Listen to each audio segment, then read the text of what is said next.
সারা জীবন আমরা তুষভান্ডার স্টেশনে গাড়িতে উঠেছি, আজকে কি আমরা গাবুকের উপরে চলে যাবে আর আমরা কি চা আঙ্গুল চুষবো?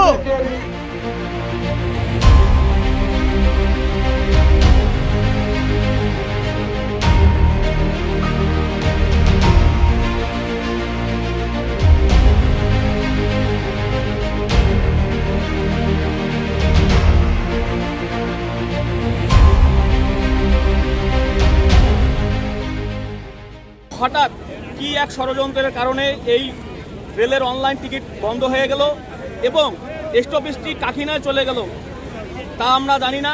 আমাদের কালীগঞ্জ উপজেলাবাসীর একটাই দাবি, এখানে বুড়িমারি এক্সপ্রেসের তুষভান্ডার রেলওয়ে স্টেশনে একটা স্টপেজ চাই এবং এটাই আমাদের প্রাণের দাবি। এখানে বিগত দিন থেকে এই বুড়িমারি এক্সপ্রেসটি থামে এই কালীগঞ্জ রেল স্টেশনে, তুষভান্ডার রেল স্টেশনে। তো কালীগঞ্জ থানার প্রাণকেন্দ্র হচ্ছে এই কালীগঞ্জ, এই তুষভান্ডার রেল স্টেশনটা। এনে হঠাৎ করে এই বুড়িমারি এক্সপ্রেসটি থামার কারণ কি? এখানে যথেষ্ট পরিমাণে সিটের বরাদ্দ থাকো না কেন, এখানে যথেষ্ট সিটের বরাদ্দ রাখতে হবে। এখানে বিভিন্ন প্রতিষ্ঠান আছে, স্কুল কলেজ প্রতিষ্ঠান, মাদ্রাসা, এখানে এটা একটা বলা চলে যে শিক্ষাঞ্চল। এখানে কেন ট্রেন থামবে না? আমাদের হিসাবটা এখন যে ট্রেন ওরা থামাবে কি থামাবে না আমাদের জানতে হবে জনগণকে। এই এতগুলো জনগণ আপনারা দেখতে পাচ্ছেন, এই একটা ভোগান্তি।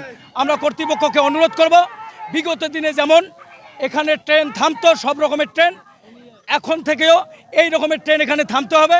এটা আমাদের দাবি, ট্রেন থামতেই হবে আমাদের। সারা জীবন আমরা তুষভান্ডার স্টেশনে গাড়িতে উঠেছি, আজকে কি আমরা গাবুকের উপরে চলে যাবে আর আমরা কি চা আঙ্গুল চুষবো? তুষভান্ডার গাড়ি থামবে, বুড়িমারি লালমনি এক্সপ্রেস তুষভান্ডারে থামবে, আমরা কি আঙ্গুল চুষবো, চা থাকবো?